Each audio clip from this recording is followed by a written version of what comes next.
A paz do Senhor, eu sou a missionária Adriana Cunha, da cidade de Jacareí.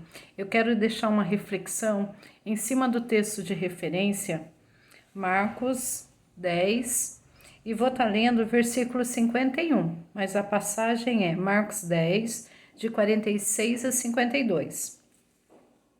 O versículo 51 diz: E Jesus falando, disse-lhe: Que queres que te faça? E o cego lhe disse: Mestre, que eu tenha vista. Então, essa passagem é do cego de Jericó, uma passagem bem conhecida, uma passagem que você pode ter ouvido várias vezes, pode ter meditado nela várias vezes, mas ela fala muito conosco, né? A palavra do Senhor, ela é assim, né? Cada vez que a gente lê, cada dia que a gente ouve, ela trata de uma forma diferente em nossas vidas. Então, essa passagem fala do cego de Jericó, né? Bartimeu, né? Filho de Timeu.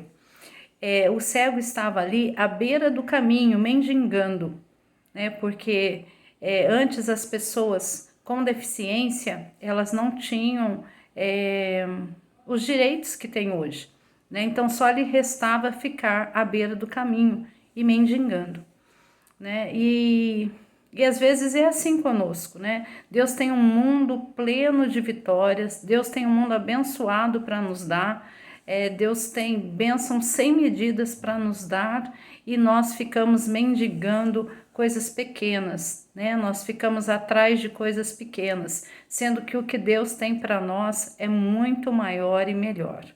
Então aquele cego estava ali, à beira do caminho, e ele ouviu falar de Jesus.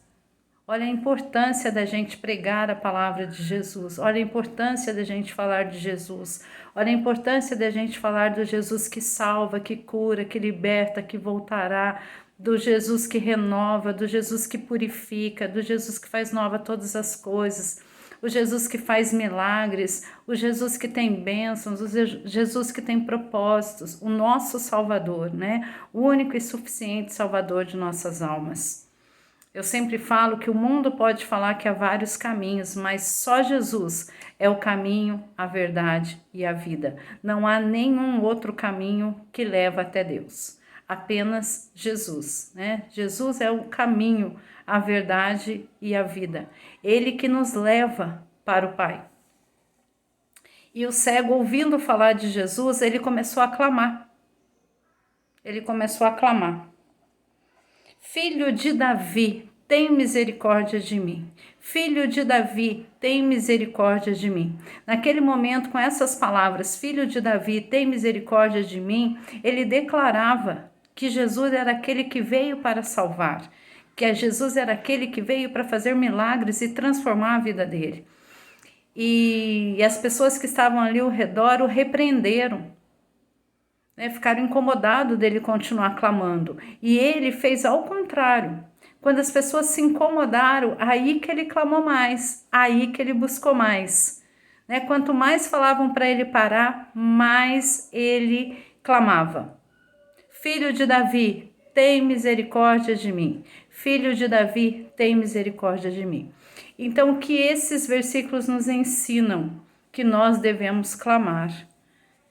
Que nós devemos clamar, que nós devemos buscar a Deus, que nós devemos elevar as nossas orações até Deus, mesmo que quem está ali próximo de nós, às vezes fala, mas o seu milagre não vai acontecer, mas o que você tem pedido não vai acontecer, mas que a gente continue a clamar, que a gente continue a buscar, que a gente não pare por causa daquelas pessoas que estão incomodadas, aquelas pessoas que estão querendo que a gente pare. Não, ao contrário.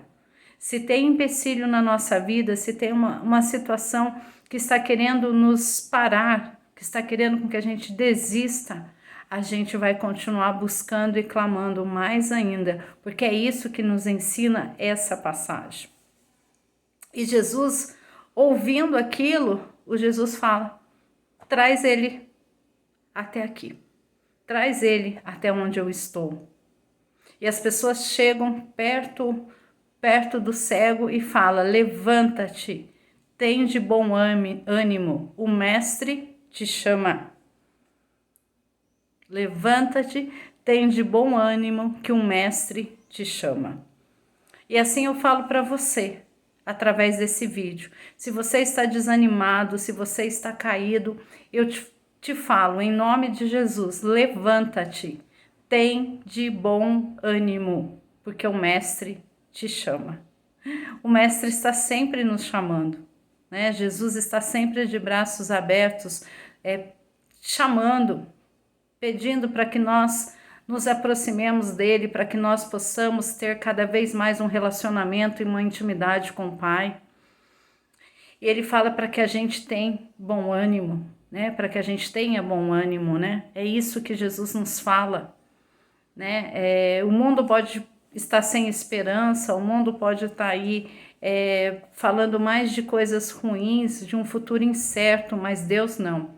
Deus nos fala para que nós tenhamos ânimo, para que a gente tenha esperança, para que a gente tenha uma razão para viver, que é viver por Ele, para Ele e a Ele, para que a gente possa receber a nossa eternidade e estar um dia junto dEle, adorando e engrandecendo o nome dEle. E o cego, naquele momento que Jesus o chamou, ele lançou de sobre si a capa. O que aquela capa representava? As pessoas com deficiências, as pessoas que tinham, vamos dizer assim, permissão para mendigar, elas usavam uma capa. Então aquela capa dizia: você é excluído, você não faz parte da sociedade, você vive só de esmola, você é inferior. E naquela cultura ainda era considerado alguém que tinha deficiência, era considerado pecador. Ele ou a família, ou os pais, ou as gerações. E sabemos que nada disso é verídico, ao contrário, né? Jesus fala, né, várias vezes, né, que são circunstâncias da vida, né, mas não tem nada relacionado a pecado.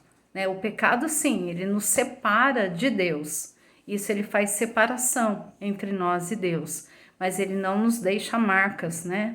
Ele não nos deixa características, né? Então, mas na cultura da época era isso, né? Até hoje, né, há políticas públicas, né, que lutam pelas pessoas com deficiência e antes era muito pior, né? Então ainda tinha esse peso ainda do pecado. Então as pessoas olhavam, ele pecou, olha a deficiência que ele tem, ele é um pecador, ou ele, ou os pais, ou a família. E daí ele joga aquela capa no chão. Então o que ele quis dizer quando ele jogou aquela capa? Agora a minha vida mudou, agora a minha vida transformou, agora eu tenho o direito de me aproximar de Jesus. Eu joguei aquela capa, né? Aquela capa de desânimo, aquela capa de desesperança, aquela capa de exclusão, aquela capa de migalhas, de ter direito só a migalhas nessa vida. O cego jogou. Então ele quis dizer: eu tenho fé que agora o meu milagre chegou, eu tenho fé que agora a minha bênção chegou. Então quando ele joga aquela capa, ele quis dizer: Jesus, né, você é meu único e suficiente Salvador, agora que eu tive esse encontro contigo, a minha vida será transformada. Minha vida já foi transformada, né? Quando ele joga a capa no chão, ele toma posse da bênção, ele toma posse da vitória sobre a vida dele. E hoje, qual a importância da gente clamar?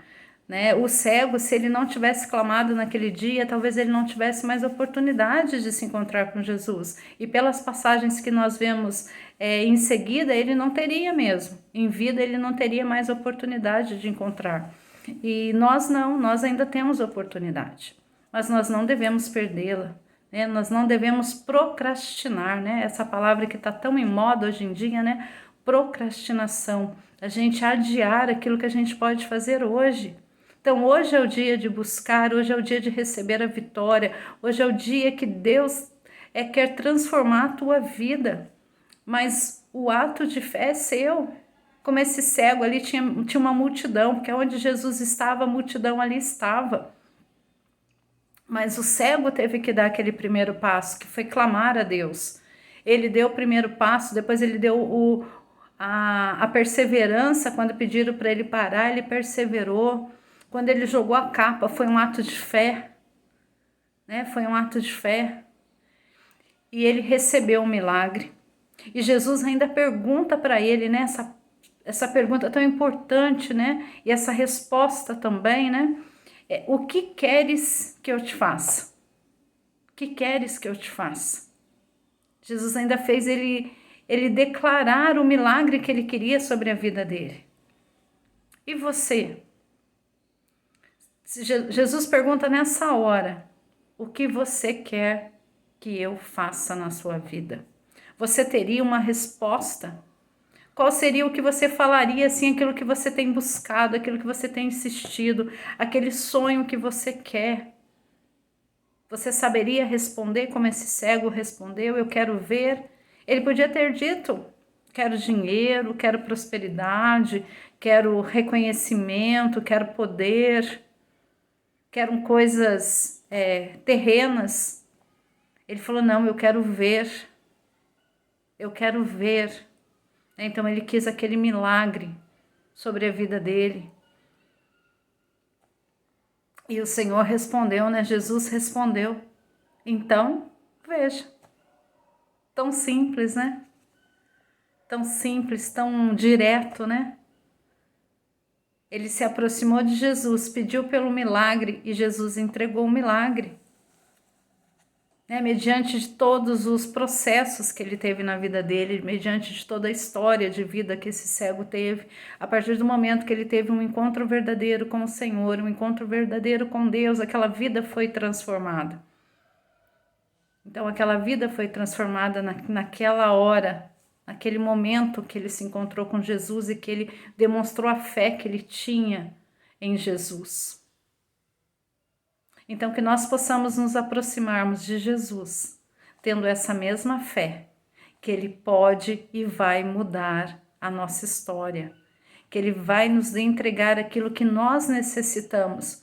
Às vezes nem é o que nós pedimos. Neste caso, o cego pediu e recebeu, que era o que ele necessitava. Mas às vezes nós pedimos e não temos percepção daquilo que nós necessitamos. Mas aquilo que nós clamamos, Deus sabe o que nós necessitamos. Então Ele nos atende, nos responde de acordo com aquilo que necessitamos. Jesus respondeu ao cego, vai, a tua fé te salvou. E logo ele viu e seguiu a Jesus, que é o mais importante, né? Ele continuou ali seguindo a Jesus. Ele recebeu o milagre e continuou seguindo a Jesus. Então, assim temos que ser comigo e com você, né? Então a gente recebe bênçãos do Senhor, aí que a gente deve continuar na presença do Senhor, porque há pessoas que recebem bênçãos e elas se afastam, né, dos caminhos do Pai. Nós não podemos fazer isso, né? Essa passagem ela termina, né, nos falando que ele recebeu o milagre e ele continuou seguindo o caminho de Jesus.